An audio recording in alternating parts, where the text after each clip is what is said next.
How's it going, Ketchum Racing? Today I am here with the one and only Matteo Lundgren. Today we had our Day of No Hate event, and I had the honor of introducing my man here.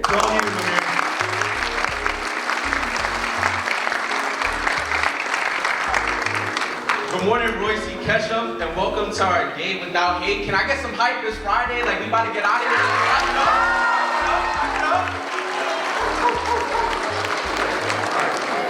On behalf of the Interact Club, Ketchum Racing, it is our honor to introduce our guest speaker today.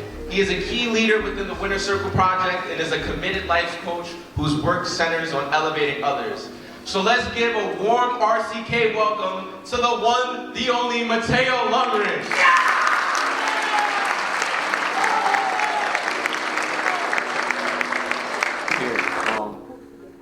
So, what was the energy like for you?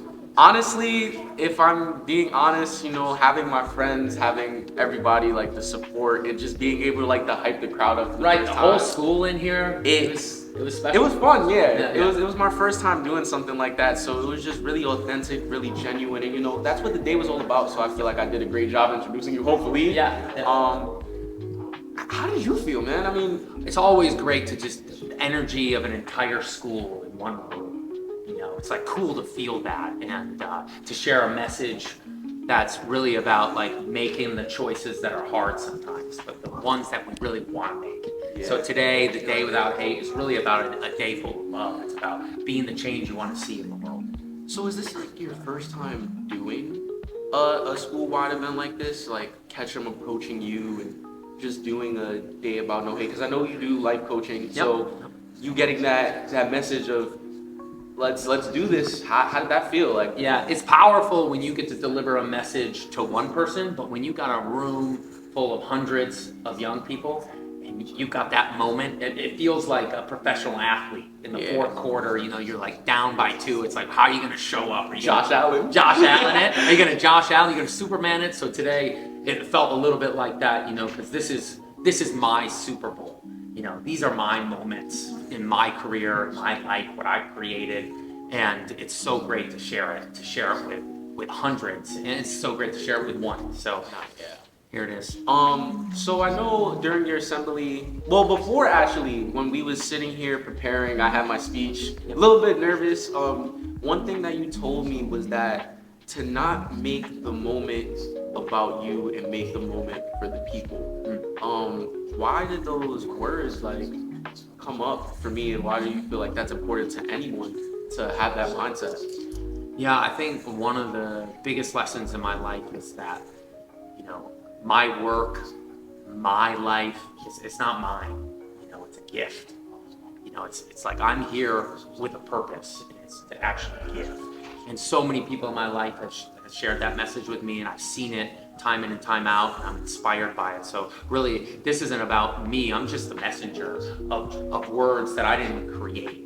And so today was that, and I felt the energy. I felt the connection with certain people, certain groups. People were shouting, people were into it, and just really inspired after our talk today. It was definitely loud energy. Like, that's something for both of us. I mean, we had to kind of feed off of each other, so it was definitely, once again, such an experience, such an honor probably for you once again, because probably the first time you've done something like this school-wise. I really didn't get the chance to talk to you about that, but it was really an honor. I definitely took a lot out of that speech, especially the story when you went to Haiti.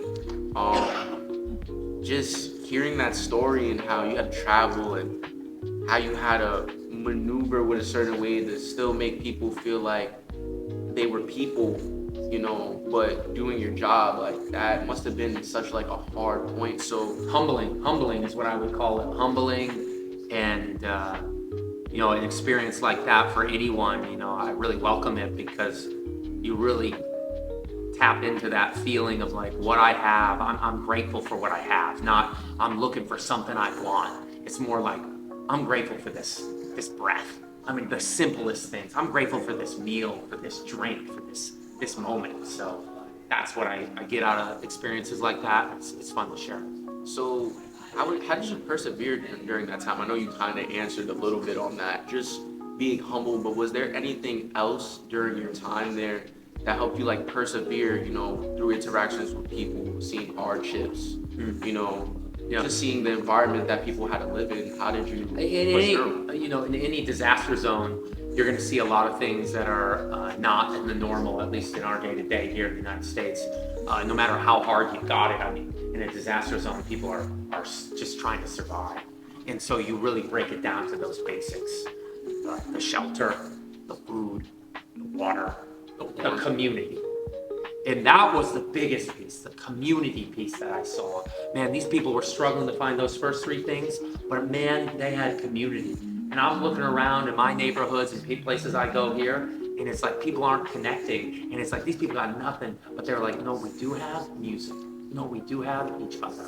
And we've got this breath of, man, they lived like it. They lived like it. Maybe they weren't drinking the water, maybe they weren't eating the food, but they lived like they were living life to the fullest. And that was so amazing to witness as a young man, and really transformed the way I live my life on a day-to-day. So during that time, I don't know how old you was, so kind of can I get an age that you was around that time? And then my last final question, you know, after these two assemblies today, you've been through a lot in your life. You're in your 40s now, you know, you're halfway through life.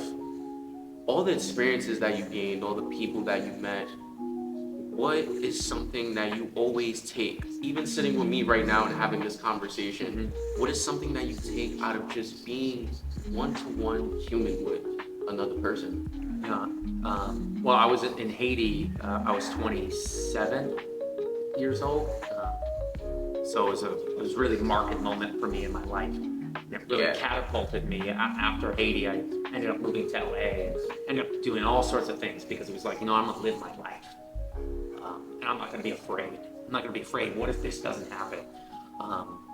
And so that experience really catapulted me, and then experiences like this, everything that's happened since that moment, you know, it's like, I just really am grateful. It's like that I get to share this, I get to experience your journey with you to help you see a future that you want to aim at and then move towards. It's like, how do you really want to show up? And I said that today, but it's like, I really want you to show up, man, because it's fun when people show up. It's like when I see Josh Allen and he really shows up, you know, that's fun to witness. And we can do that in our day-to-day. You don't gotta be the Josh Allen, you don't gotta be the Lamar Jackson. You can be you and show up that way. And when you do, people see it and they celebrate it. And you gotta imagine, I see this when people are talking about it on every sports channel, like Superman, John, they say all these things about these athletes. It's like, that's how I see all of us. I'm like, what's the analyst saying about you? Oh man, I can't believe Patrick Mahomes is showing up this way. You know, like, what do I see in this auditorium full of people when they're paying attention or not? It is a beautiful thing to witness, and I see it that way every day. I see you that way, I see me that way, I see us, and it's inspiring. So yes, I just want to say thank you again for me just talking to you on video, everybody watching. I just want to have like a genuine, real message for you just from my personal experiencing with you for the year. I just want to say thank you for being you. You know, I gained a lot of mature experiences and just a different way that I see life and how I go about viewing things, going about how I have conversations. And not only do you inspire me, but I know that you inspire other people. Like that girl Bo that came up and said that this was a great speech. You know, I know that means a lot to you, but I just want to say from the bottom of my heart, and people that are watching this, seeing your genuine, authentic vibe, you do a lot of impactful things, and I just want to say thank you for bringing something in me that, you know, I didn't even know I had in myself. Talking about telling stories and, you know, yes. unlocking doors that you never know people had keys for. I just want to say thank you for that. And with that being said, Catch 'em Racing, I hope y'all guys enjoyed me having the man, the myth, the legend, Matteo Lundgren. And I hope to see y'all guys on the next upload.